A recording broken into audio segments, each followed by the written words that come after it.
It was a decision that cost me thousands and thousands of dollars, and I wish I could go back and change it. Hey there, I'm Paige, and this is Nerdonomic.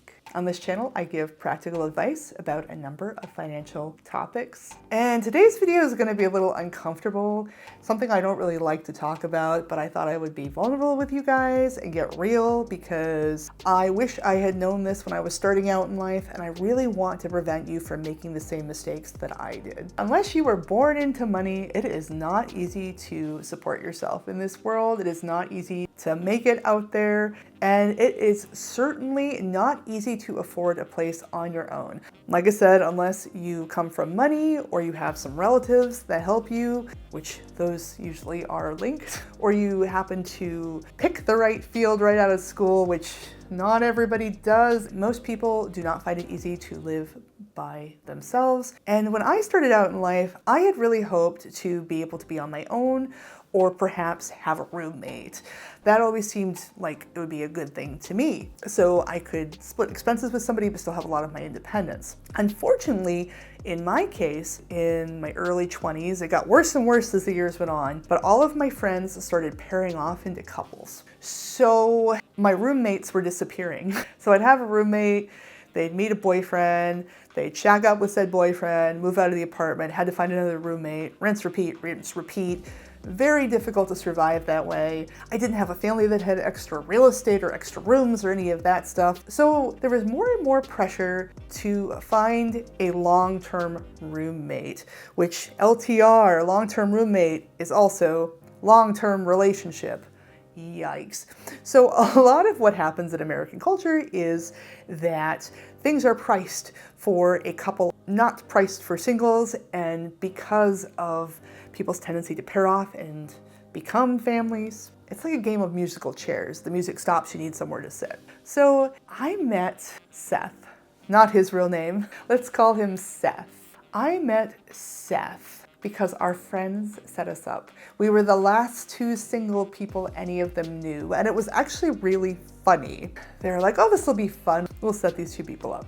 And shocking everybody, Seth and I hit it off. So we had that blind date, and there is some chemistry there. There were some major issues, which I will get to in a minute.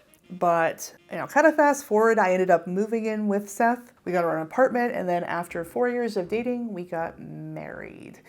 And that relationship and the way I approached it financially was the biggest mistake I ever made in my entire life. I married the wrong person. And not only did I marry the wrong person from a financial point of view, I didn't take any of the precautions that you should. So, little background about Seth. I don't want to drag him here. I'm not a hater. I wish Seth well in all of his endeavors, and he has some good qualities as a human being, which is why I married him in the first place.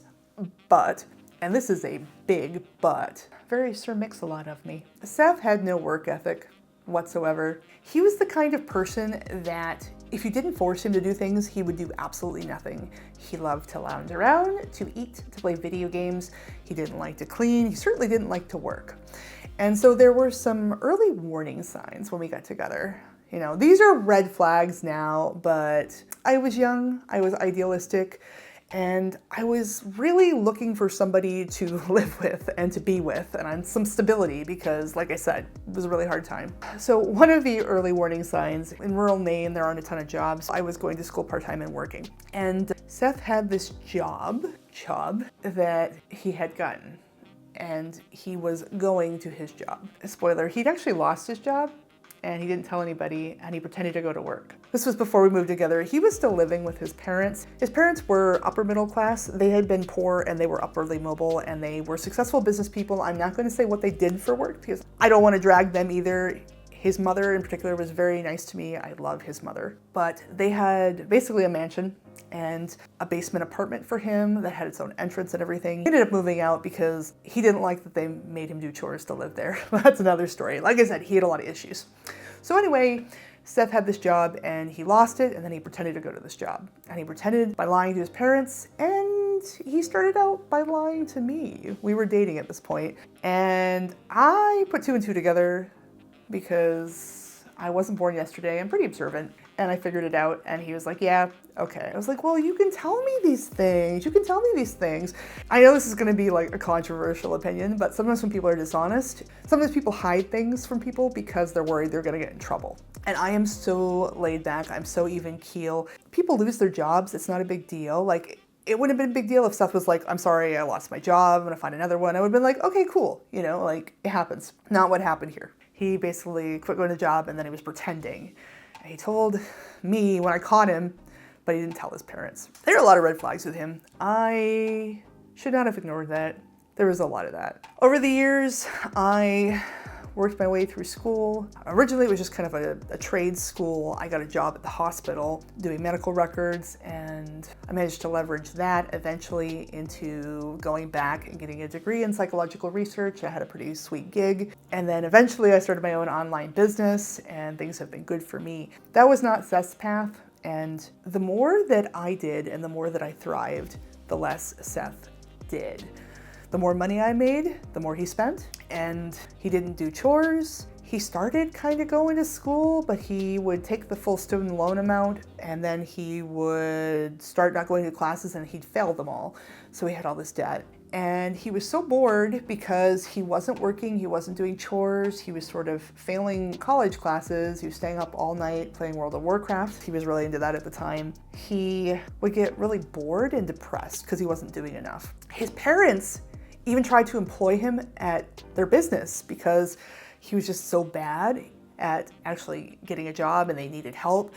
And he would just do like a really bad job for them. And then they ended up not being able to justify keeping him working there. Like, it was crazy. But yeah, he just kept falling further and further behind. And I had a transitional period where the job at the hospital was getting offshored and outsourced. So they were doing a lot of voice rec technology and my pay was getting cut. There was an awkward point in the middle where I was making a little bit less before I went back to school. And I had this really gentle conversation with him and I was like, hey, so look, things are gonna be tight. We can totally afford our basic bills, but I need you to either spend less, do more chores, hopefully both. Be great if you could get a job. If not, I can get a second job and you can just help me more around the house and not spend money.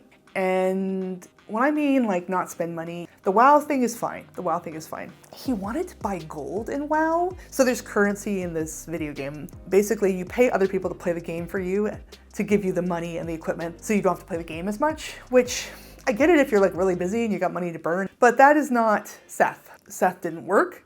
Seth wasn't doing any of the chores. I did all the cooking, all the cleaning, and I was working. Seth didn't work for 4 years at all. And the one time that he did, he briefly worked for his parents and then they ended up firing him. But yeah, he was spending money to not play the game. Plus, he had gotten into photography, which was really cool, and I was happy for him, but he spent a lot of money on cameras and things. And the idea was that he would do this and do it as a business and take it seriously, and he did not. So it was a dire situation. Anyway, I had that conversation with him where I was like, hey honey, I'm pretty chill, I'm straightforward, I'm pretty gentle with criticism these days. I was even more gentle back then. I was more of a doormat back then. I said, hey, I need you to do one of these things. I mean, ideally, it'd be great if you got a job, but if you can't do that, either do more chores or spend less money because we need to make this work.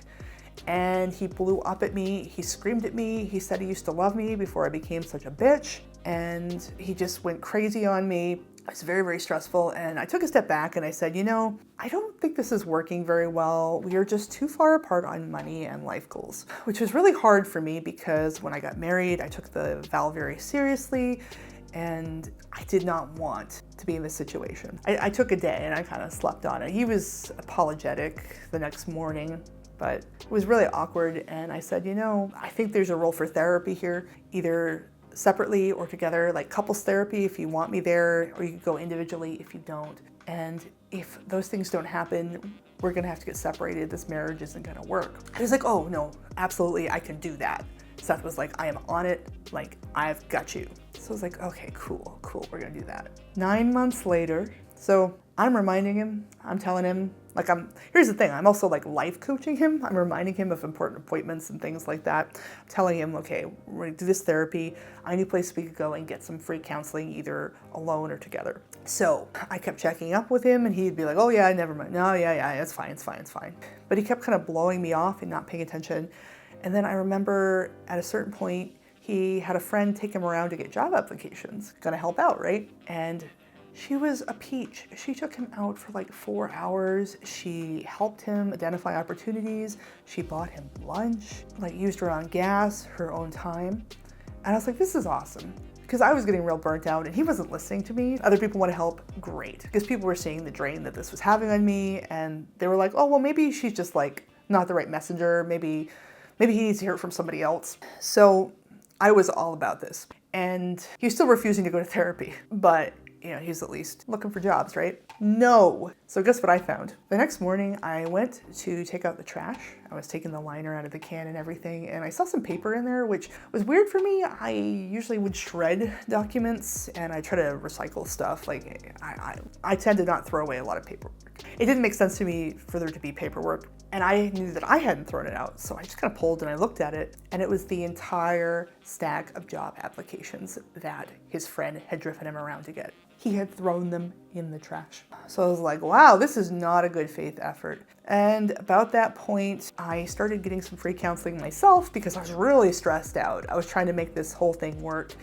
And Seth came with me to the counseling center. And I was like, hey, if you want, you can come in with me and see a counselor, because we talked about getting couples therapy anyway, or you can go in by yourself. He was like, no. Even though he'd been saying for months that he was going to and kind of stringing me along. So I literally showed him the door and he would not walk through it. And it was such a light bulb moment for me. Anyway, I went out, started my own separate checking account, and I routed my direct deposits from work into it. And then I sat down with him and I told him that I had started a separate checking account. That's all I said. He starts screaming at me, saying, F you, you're so effing selfish, like going off on me, and storms out, goes off somewhere. I have no idea where he's gone. Eventually, he calls me, comes back, and he wants to talk, and we talk it out. And I just tell him, I think we're gonna have to get separated. So as you know, this has been going on for about 9 months at this point. And he's like, what? Even though he agreed to it, it was like a surprise to him. It should not have been a surprise to him. He just never really thought I meant it, I guess, which, why would you threaten that if you don't mean that, right? So we ended up sitting down with some friends who acted as arbitration. We had a lot of mutual friends, and we talked about how we were divvying up property. I ended up hiring a lawyer. I actually paid for Seth's legal fees too. At the end of the day, I ended up paying for all the court costs, all the lawyers. I was the breadwinner, so I took on a lot of the debt because I had the ability to pay. Seth had one debt that was a personal debt that he'd gone hog wild on, that he'd actually racked up without my knowledge. It was $4,000, and he had agreed, sure, I'll take that in the divorce decree, and I took care of everything else. I gave him our car at the time because where I was going to be living, I had the ability to use public transit, and he was going back to his parents' house in the woods, and he didn't have public transit. So I was like, you know what, you take the car. Even though it was the most expensive thing we owned, I was like, I need to be done with this. It cost me thousands of dollars. I probably wasted about $100,000 between all the years where I supported him and he spent money we didn't have, and the divorce that I did not have that I would love to have, and I will never get those back. But I did one thing right in all of this. I cut ties. I probably waited a little too long, but in my defense, a lot of people never do. They'll marry the wrong person and they'll let it go on and on and on and on because they're afraid of change. And it is not easy to go through a divorce. It was one of the hardest things I ever did, but I'm glad I did it. And it was emotionally difficult. It was logistically difficult. It was financially difficult. Seth actually didn't pay that debt he was ordered to pay. I know, shocker. I was probably too naive to think that he would. Courts don't chase people down. So he defaulted on it. It went on my credit report too. I had horrible credit for 7 years until it decayed off, but I got by. I lived with friends, I repaired my credit, and I eventually got remarried to somebody who's very responsible with money and who helped me fix my credit. I went back to school and I got a better job, and then I started a business that I built from the ground up that does very well these days, and I am right as rain. But I just wanted to make this video because there's so much pressure to couple up, and society makes it really hard to afford a place on your own. But there are fates worse than affording a place on your own, and picking the wrong person to marry is extremely costly. Frankly, I should have never combined finances with him, especially when I saw how bad he is with money. I should have always had a separate checking account. I should have kept things separate if I was going to marry him.